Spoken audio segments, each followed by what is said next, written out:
Welcome to Dynamic Leadership Center. Today, I'm talking about the importance of having a vision for your organization.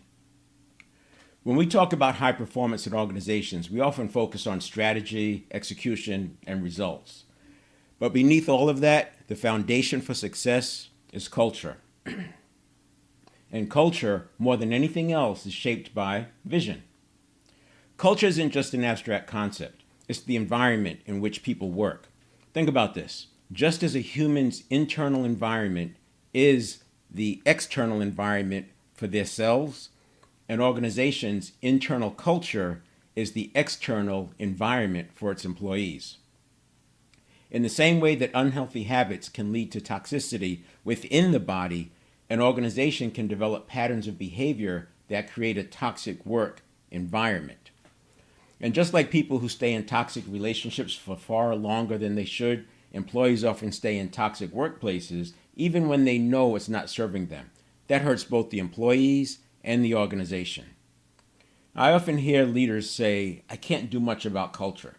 At the same time, many of us recognize that culture eats strategy for lunch, as the saying goes. So where does that leave us? I am promoting dynamic leadership for small business owners and leaders, people who are still actively building their leadership teams and shaping their organizations to grow and scale.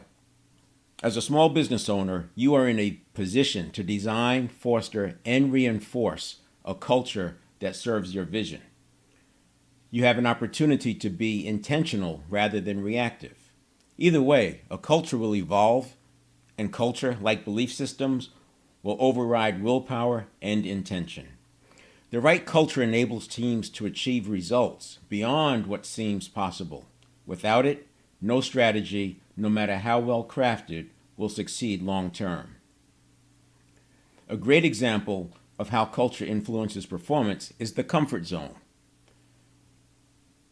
Organizations, like individuals, tend to settle into habits and familiar ways of operating.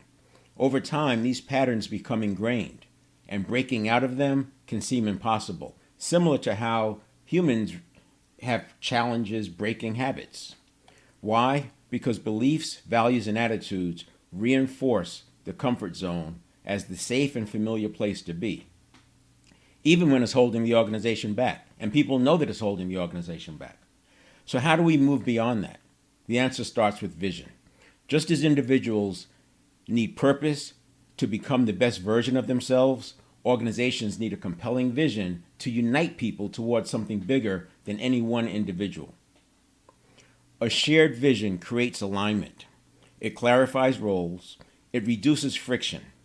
When everyone knows the goal, people don't get caught up in politics or unnecessary interpersonal conflict. There's no hiding behind smoke and mirrors. Results provide the real clues. I advocate that we need a mix of operational excellence and project excellence to move toward our vision. Progress isn't linear. The journey is full of pivots. Much like an airplane adjusting course throughout a flight, the key is making continuous corrections while staying focused on the destination. And here's an important distinction. If high performance is the goal, then the organization must function as a team, not as a family, not as a hierarchy of command and control, not as a political system. Teams operate with clarity. They practice with purpose, and they execute with precision. Now, unlike sports teams that prepare for a game every week, organizations don't always know when the big moment will come. The crisis that presents an opportunity for massive growth could arrive unexpectedly, and usually does. The organizations that are prepared will seize those moments and can gain a lasting competitive advantage. Another important fact in business, we aren't playing against an opponent who's trying to stop us on every move. Our only real competition is who we were yesterday. Of course, there's competitors out there that we compete against, but they don't have a playbook that's designed to stop our plays. They're focused on their own offense. The goal is not to beat anyone. It's to constantly elevate our own performance, and we do that by following proven principles and best practices toward a common vision. By understanding the power of vision, aligning culture, and committing to a team-based approach, small business owners and leaders can build organizations that will thrive. I'll be running a series over the next several weeks around the building blocks for dynamic leadership, including the development plans and the project excellence, as I mentioned. But this will go on for several weeks, so you'll understand how dynamic leadership can look in your organization, and you'll be able to follow along with it and start implementing parts and pieces, because it can be done that way based on your own schedule and your own needs. So first, today, I'll illustrate what I mean when I talk about breaking out of the comfort zone and why we need project excellence as well as operational excellence. So let's dive into that. All right, what we're talking about now is what I mentioned, the comfort zone. And life, as you look around, it's very, very fractal. We have clues from so many different things, and it's interesting that our cells respond to threats very much the way we as humans respond to threats. So we can learn from looking at these things. That's what I meant when I said that the internal environment is the external environment of ourselves. And most people would agree that if you walk around, even though it's not directly physiologically health directed, but it's mental health related or cognitive related, we can have so much anxiety and stress that we create illness within our bodies. And that's the same way that I'm talking about with respect to organizations. We're all familiar with the comfort zone, and I think most people would agree that we run 95% of our lives is by habit, and we're just living in this comfort zone as we go along, which is in that comfort zone. And in an organization, that can happen on the bottom side, and I'll just give this as an example, but there's so many examples you can come up with. On the bottom level, or barrier, if you will, is that there have been fines or penalties or threats of retribution. You get the idea. So there are things that have happened that cause people not to drop below this. Cities, states, they use the penalties to keep people in line. Sometimes it gets abused. I'll just leave it at that. Sometimes this ability to drive organizational behavior, when the organizations are over there, it can be abused. And I would argue that sometimes even within the organization, especially if it gets political, this can be abused because we have silos. Depending on how much command and control and how much politics are involved, these silos may not talk to each other. And everything has to go all the way up, and then the leaders talk to each other and they fight it out or not. And the people across here, the ones who get creative, they figure out ways to interact with that other silo, but a lot of them just have to suck it up. And so, that's that threat of retribution, or it could be politics. It could be maybe somebody wants to get promoted, and in order to get promoted, they need the alignment or support of a particular person, and maybe that person is not aligned with their values. So you can get my point about what sets up that lower limit. When we go above the upper limit, we get into the unfamiliar, we get into uncharted territory, and we get a little bit nervous up there. It's a threat. It's the unfamiliar. The unfamiliar is seen as a threat by individuals, but it can also be seen as a threat by organizations. But other than that, I think it makes sense if you consider that there have been losses. You try to grow too fast. Owners learn that, you got to take it easy. Obviously, it costs money to grow, so that's a factor. There's risks that we don't know about and that we do know about. And then there's the threat of a black swan event or a crisis, the potential for a crisis. And these things, as they should, keep us in our comfort zone. This is why I use the books Good to Great, Great by Choice, and Multipliers. So obviously Good to Great and Great by Choice are sort of the operational view. How do you set up your organization? Multipliers is leading, and at an individual and interpersonal level, I use 7 Habits of Highly Effective People. Now, there are many, many other books that feed that. But if my client is only going to read 2 or 3 books, it's going to be one of those, and it'll be depending on what their biggest opportunity is.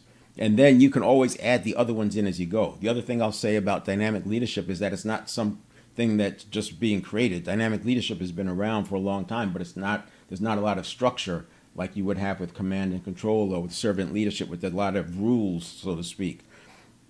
Dynamic leadership is about leading the way people want to be led. It's about tapping into intrinsic motivation, because intrinsic motivation will far outperform extrinsic motivation.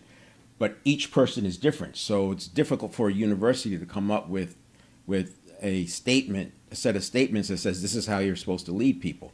However, when you look at self-determination theory and its pillars of autonomy, competence, and relatedness, that's where it all comes together. And if I recall, the book on self-determination theory is over 900 pages. Imagine trying to turn that into a leadership methodology. So this is why we come up from the bottom up by understanding human needs and then understanding the role of the leader with respect to that. We've got the comfort zone, and we know that we have these challenges to get across, and this becomes a barrier. And whenever we get in here, stress gets higher. You have to get more reviews. We've all been there before. Some things you make a decision and it just rolls right along. Other times you make a decision and you have to get all these approvals, and the board is meeting and it's got to go before the board, and et cetera, et cetera.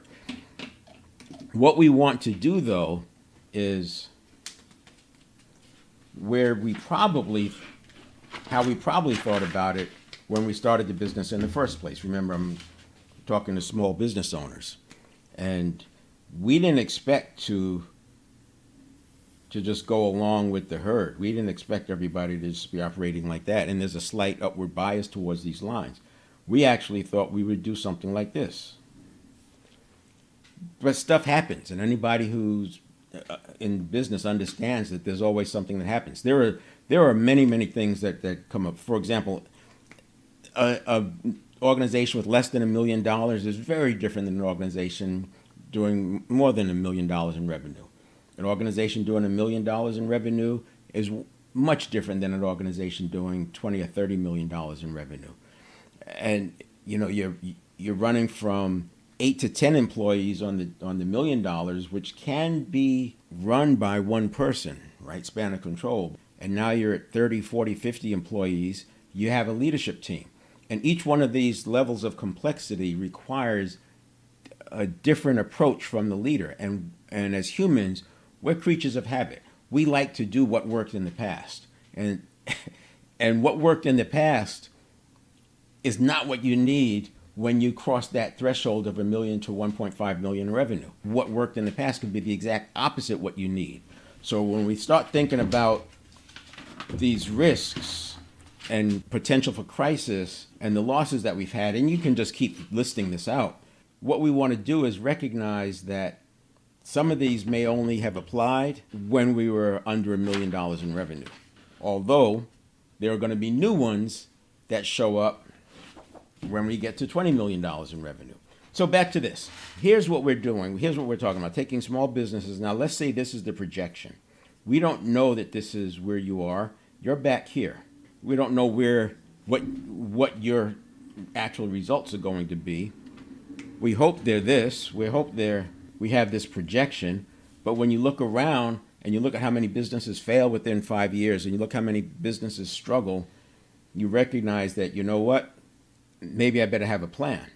So what we're going to do is talk about what it looks like not to do this and go along with the crowd, but to literally do this and break out.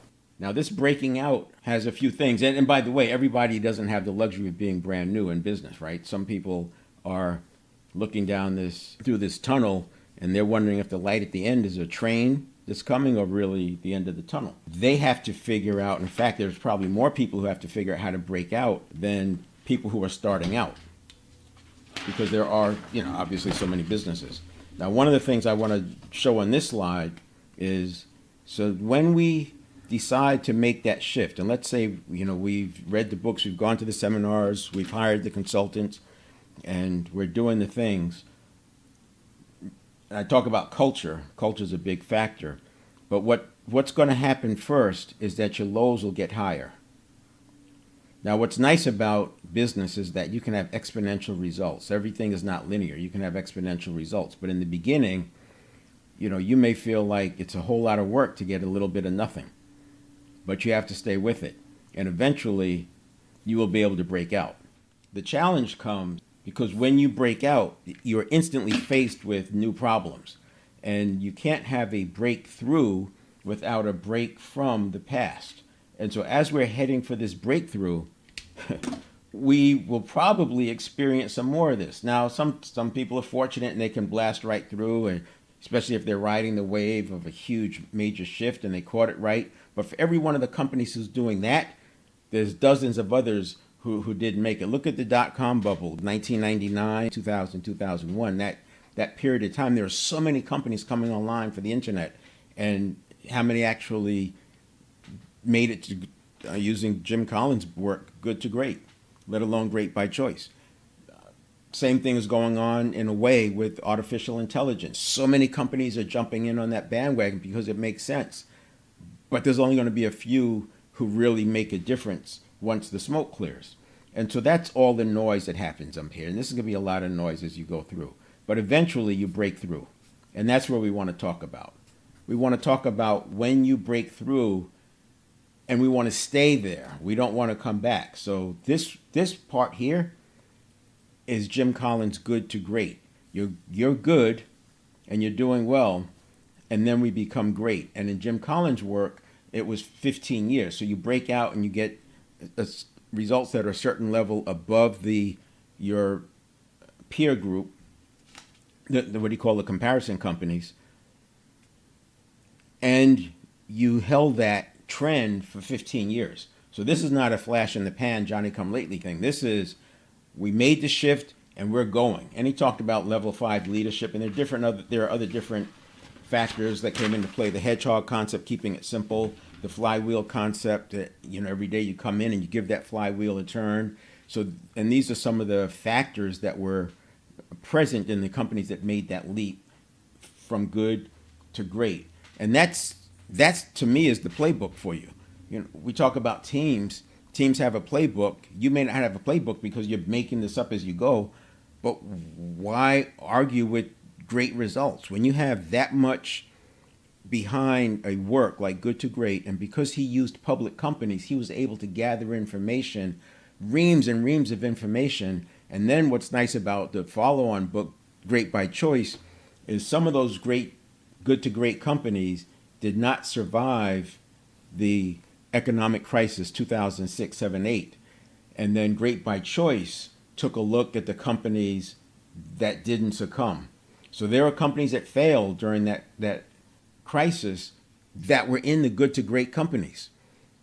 So only some of them made it. And now he's looking at those. And that's where he talks about, we're going to use the concept of bullets, then cannons. And this is like with, they use it in artillery and mortars, and there's a forward observer looking at the target, and they adjust what they think the arc of the angle of the mortar or the artillery barrel should be, and they shoot. And it's going to land. It's either going to land right or left or long or short in some combination. The forward observer will give instructions of how long it was and what to adjust. Meanwhile, they're back there adjusting the angle, and they shoot again. So it's like what you're looking for is long, a little bit less short, a little bit less long, a lot less short, and then fire for effect. And it's while he doesn't talk about it exactly that way, it's the same concept. Using two ships in an ocean in battle, and rather than shoot cannons right off the bat, you first shoot bullets to get your angles right, and then you start shooting the cannonballs. The cannonballs are more expensive, they're heavier, they take more gunpowder, etc. You get the idea. So I have this example. Clock face is, you got 12, we have 9, we have 6. Direction of travel is 12. We have 11 and 10 and 1 and 2. From 11 to 1 is a cone of about 30 degrees. If you imagine riding a bicycle, and this is your direction of travel, you see something in the road, you can swerve 15 degrees without losing any momentum. If you have to make a turn that's all the way over here to 10, you're going to have to give up some momentum. You can gain it back, but you've lost time. If your change is so significant that it's way over here, that's going to require you to lose a lot of momentum. again, even driving a car, you get this idea that to make a 90-degree turn, you're going to have to slow down. If you're doing 70, you'll have to slow down to more like 10 miles per hour, give up all that speed, and then you've got to build it up again. But if this was your direction of travel, not only do you have to deal with that, you've got to figure out how to get back over here. Whereas if you think in terms of pivoting, then you're only going 15 degrees off course, and your range of your pivot is 30 degrees. And you'll use KPIs and you'll use other factors to let you know where those limits are coming up. And imagine a plane going across the country or across the pond. It's going to be off course 90% of the time. Now, it's not quite making 15 degrees pivots. It might be making 5 degrees pivots. So it's a lot tighter. But they're making those pivots constantly so that they don't have to make big pivots. And how can you even do any of this if you don't first have a vision? Bringing it back to the topic of today is the vision. Now, we have the vision, and we broke out the good to great breakout. We used the bullets, then cannons. We used the flywheel. We used the hedgehog to keep it simple. We use the 20-mile march concept, which is similar to the flywheel of doing high moderate amount of work and not trying to hit for the fences every time. We're doing base hits, and then that's going to take us towards the vision. But if you think about it in terms of employees, every time you add another 8 to 15 employees, you're adding complexity, because using a standard span of control, you probably added 2 leaders.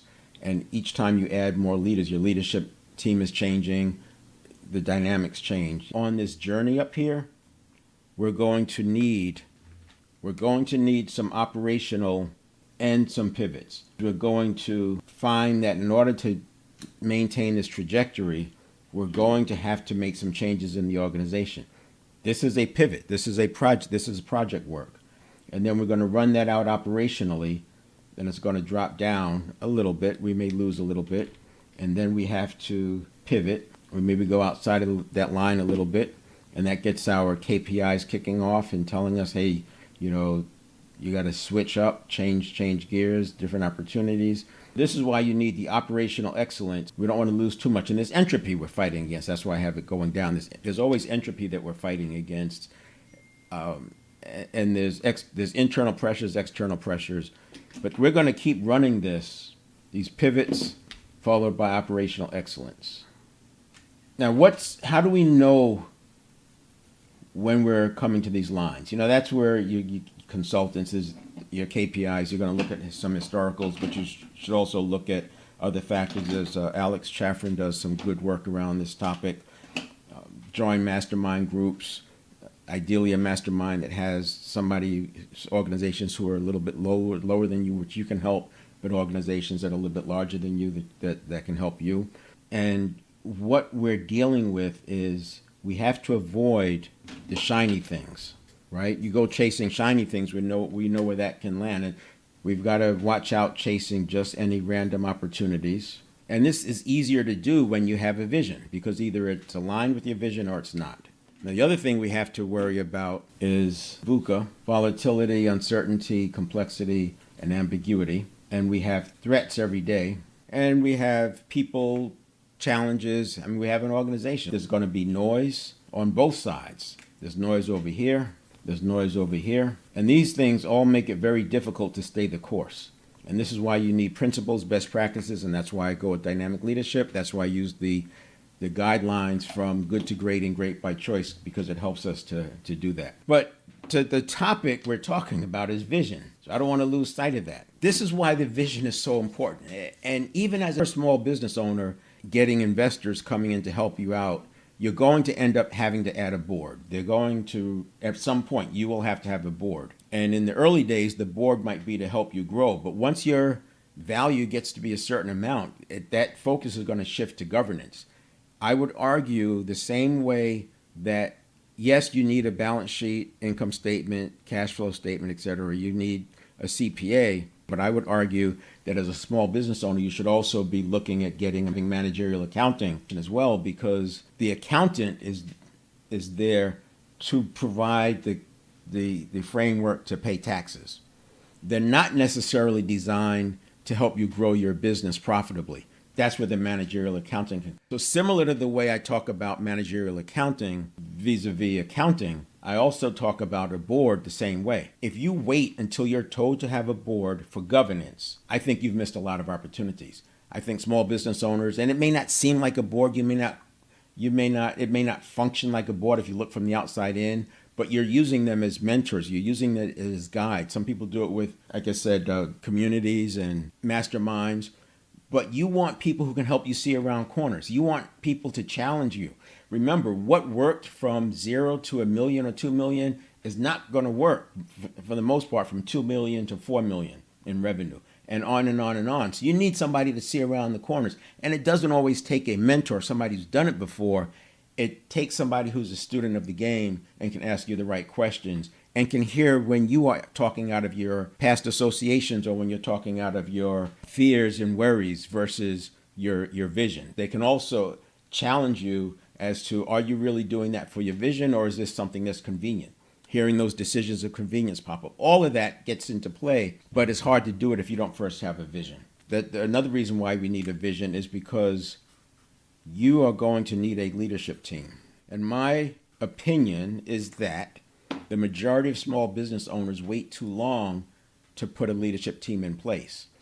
For obvious reasons, it costs money, and they're going to stretch their span of control. Not only that, most small business owners are successful because the buck stops with them. They become the one who makes the decisions, and they can become the bottleneck. So there's sort of like a double whammy there. It's going to cost them more money, and they're going to have to give up some of their autonomy, if you will. So I think we put off putting the leadership team into place for too long. Not only that, if you think about a span of control being 6 to 10 people, ideally, that number still works. I mean, it's in the military command and control. There are organizations that get away with spans up to 50. They use artificial intelligence, they're using technology, etc.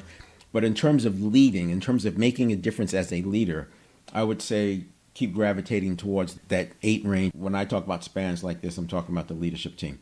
And so with that leadership team, if you wait until you have 10 or 12 people before you add a manager to help you with leading the organization, something's got to give, right? So if a span of control is 8, you probably need 3 of those units just to manage the organization.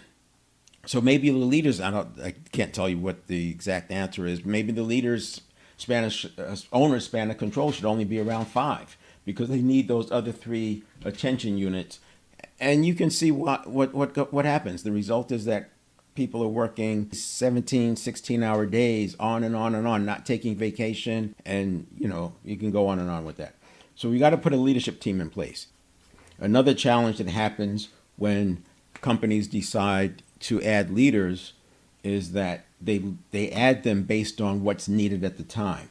And there might be something that's used, behavioral descriptive interviewing, and this is where you ask a person and you look at their past results and their past behaviors and how they got things done in the past to find the ideal person for what you want. Well, remember, we're habit creatures. So what I did in the past, you're going to get more of that. If where we're going is somewhere different, that may not work. So we need something besides BDI. I'm not knocking BDI, but you need something different than that. You need some kind of model where you're looking at what's their character.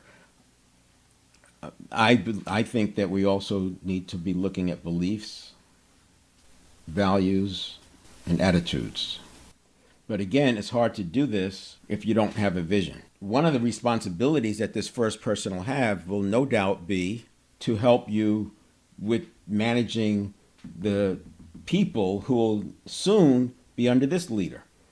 So it makes sense to have some kind of a leadership system. That's why I use dynamic leadership. The leadership system can be delegated. We'll get into development plans and how I advocate that every leader should have a 2-year development plan minimum that they step into, even if they have experience. The same way a new quarterback or wide receiver or linebacker joins a football team, a U.S. football team, they are going to go through a period of learning. They've got to learn the plays. They have to adopt the new drills. They have to build some muscle memory around those new drills. We have to do that with our leaders as well, which is why you have a development plan. It's more prescriptive, right? The conversation is prescriptive based on what you need. But why wait until there's a crisis going on to get a person prepared to navigate through a governmental agency?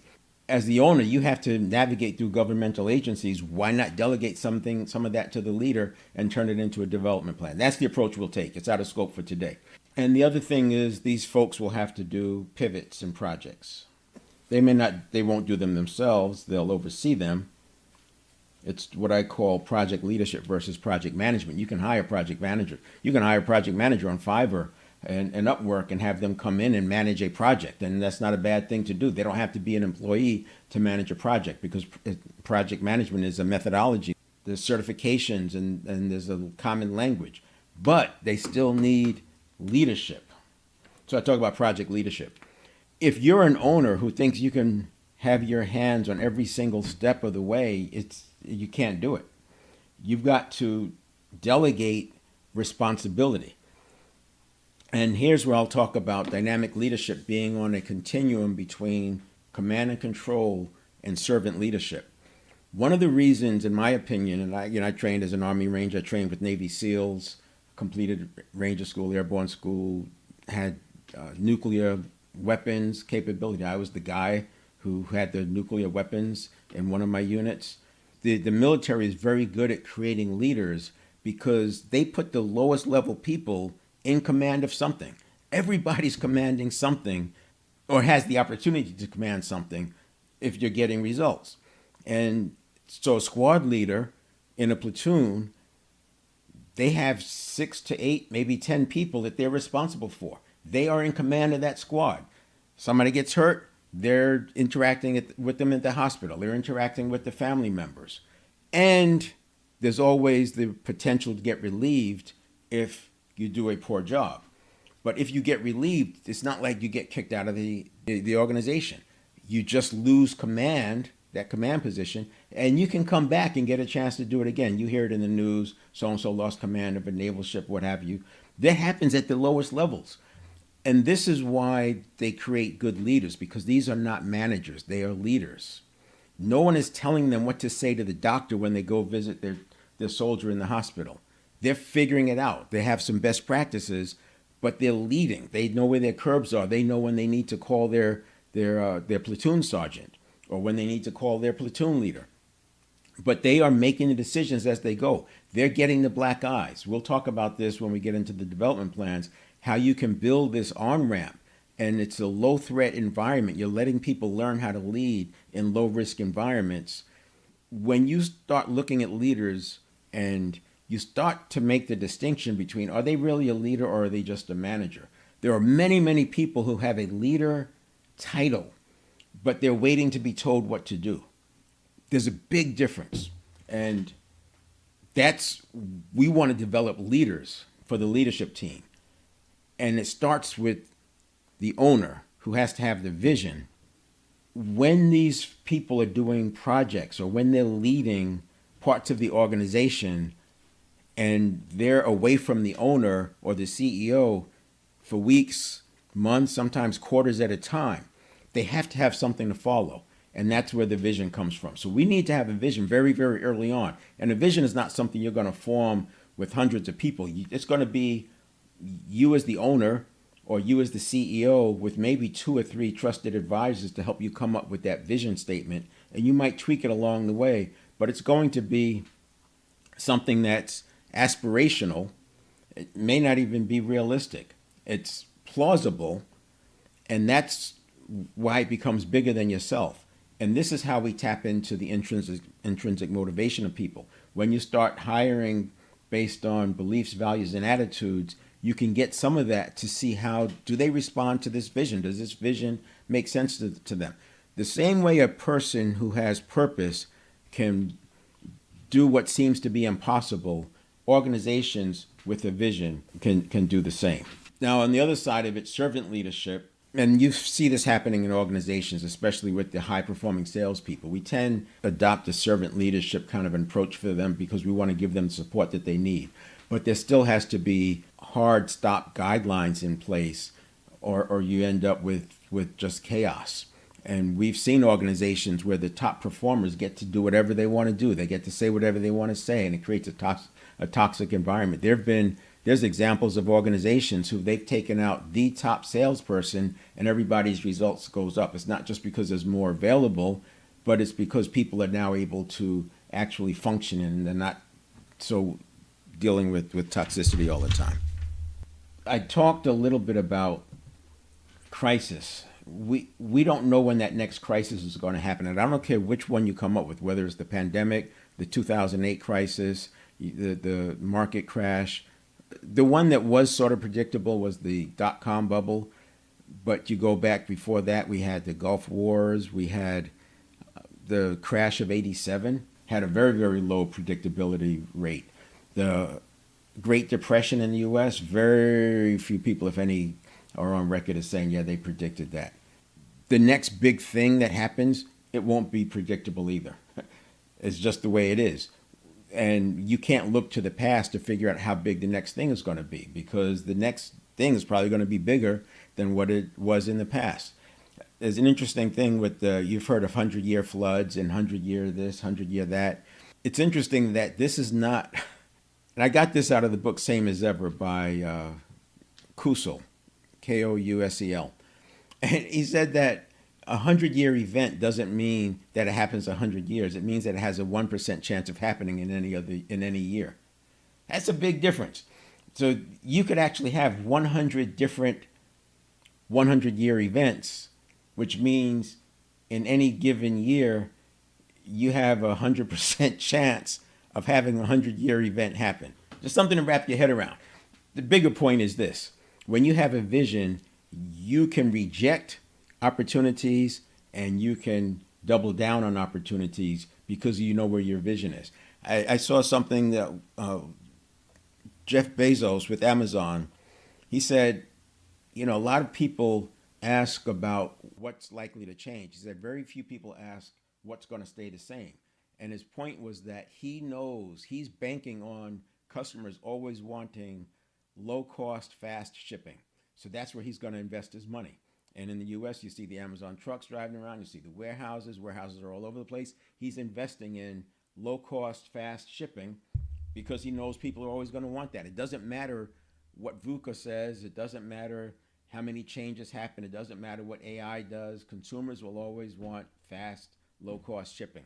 When you look at that in the context of what your vision is, you don't have to spend a lot of time on the VUCA. You just look at what threats are coming up and how you want to handle them. Doing the SWOT analysis, strengths, weaknesses, opportunities, and threats. Doing those periodic SWOT analysis and figuring out where you need to be in terms of your pivots and your operational cycles.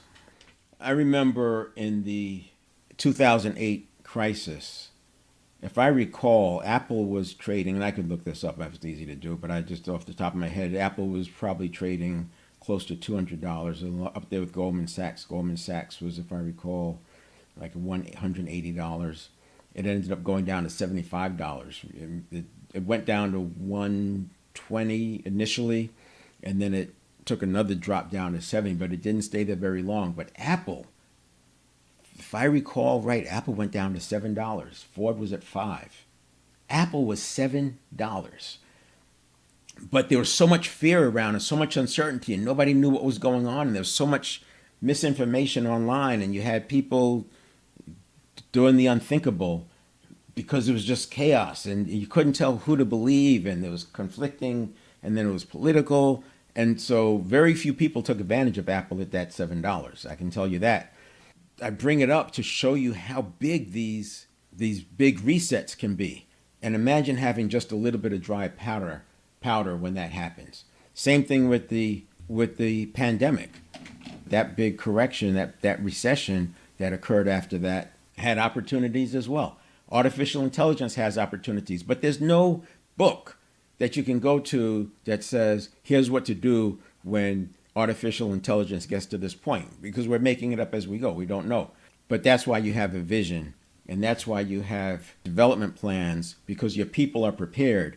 And when the combination of crisis comes into play and opportunity, you already have your playbook figured out.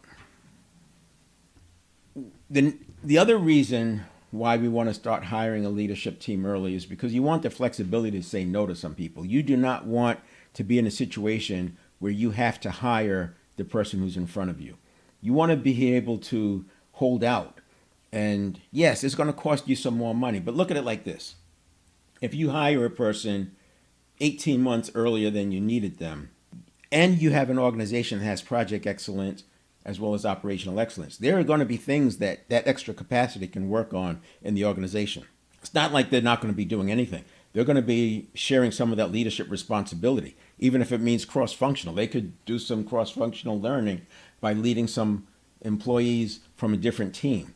So you can see that hiring early, it's not the big cost that you think it might be. Hiring early gives you a chance to take advantage of some opportunities. And the other way to look at it is, yes, it may cost you the salary that you've got to carry for 18 months, but what does it cost you if you hire the wrong person?